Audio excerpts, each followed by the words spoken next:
Hi guys, RBB here. I wanted to show you a couple more tools in Photoshop. Today the two that we're going to cover are the healing brush tool and the spot healing brush tool.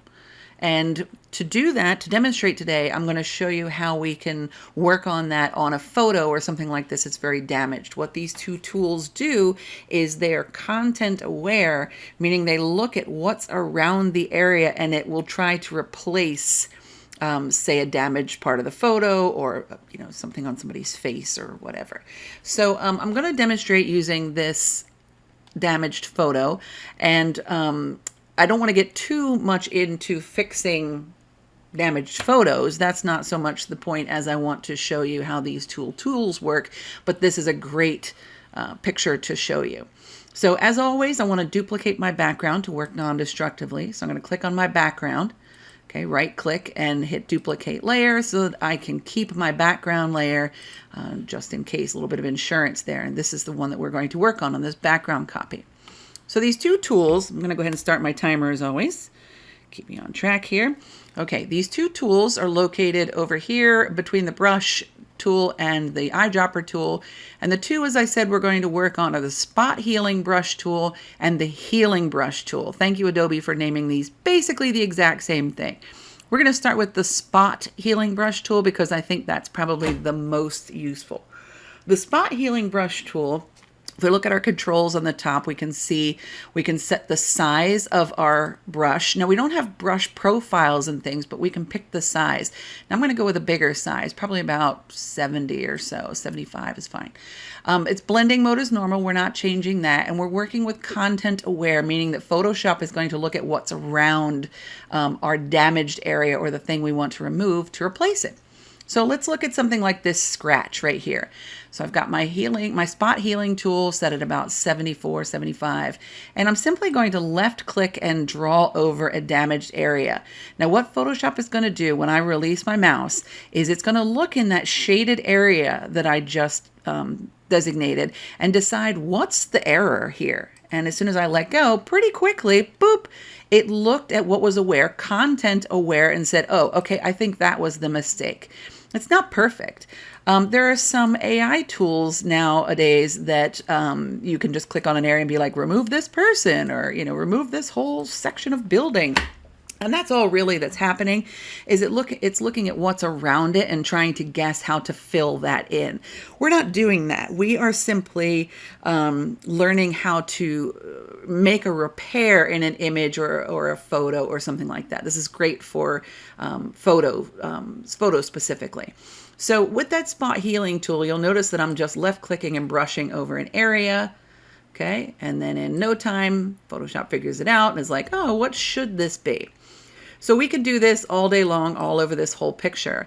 And before I started this video, I wanted to see how much could I do with this in just 5 minutes. And so I'm going to show you the other tool real quick, and then I'll show you what I got done in 5 minutes time.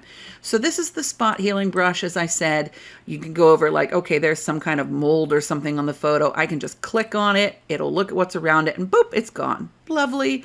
Get rid of that scratch right there. If I need to work in a smaller area or more details, of course, I can always make my brush bigger or smaller by using the open and close brackets to resize my brush to get into smaller areas and things like that. Let's look at the second tool. The second tool I want to talk about is the healing brush tool. Now, how this one works is a little bit different. This one is going to require that you pick a target.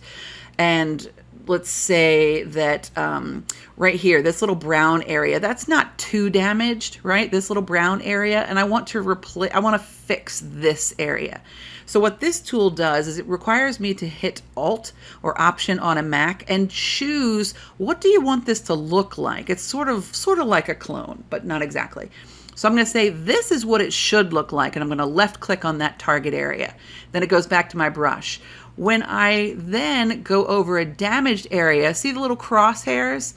It's going over the area that I chose and trying to say, oh, this is what it should look like. Let me try and replace this damaged area. Again, here's a not too damaged area. Let's use that area to replace this damaged area. Now, if you're familiar with the clone stamp, it makes an exact clone, which this usually does sort of a blended area. Okay, so I could say this is what it should look like, fix this. All right, I think that's a great tool, but I can do most of this probably with the spot healing tool and just go over these sections. Now, just to show you how well this works, I told you I gave myself 5 minutes and just these two tools to see what I could do with this. And in 5 minutes, this is what I did. It's not great, it's not finished, but again, it was 5 minutes. I would get in there with a much smaller brush and get rid of some of these details and fix her outfit. And obviously that was a big hole that just sort of got blended out, and I didn't have time to fix all these. But from this to this in 5 minutes is pretty good with a really simple tool, simply using content aware technology. That's really all AI is doing, but here I am selecting exactly what I want to replace it with instead of letting, Photoshop just choose. So yeah, there you go. Another great way that this can be used is, let's say you got that prom picture or whatever, and holy moly, look at the size of that zit. You can use this tool and just click on it. Here's my 5 minutes. You can just click on it and boop, it's gone. Okay, I'm doing nothing, but there's my spot healing tool, spot heal. I click on it, it looks at content aware and says, boom, it's gone. Okay, there you go. That's the spot healing tool and the healing brush tool. I hope that those are helpful for you. And if you do use this to do something like restoring old photos, not only is there really some good money to be made in restoring old photos for educational purposes or historical purposes, or for posterity and people, but you can get back into grandma's good graces and get back into the will, because you know what you did. But you can fix her old wedding photo and maybe she'll forgive you. All right, well, here's hoping. I hope that was helpful, and you guys be well, and I will see you next time. Thanks a lot.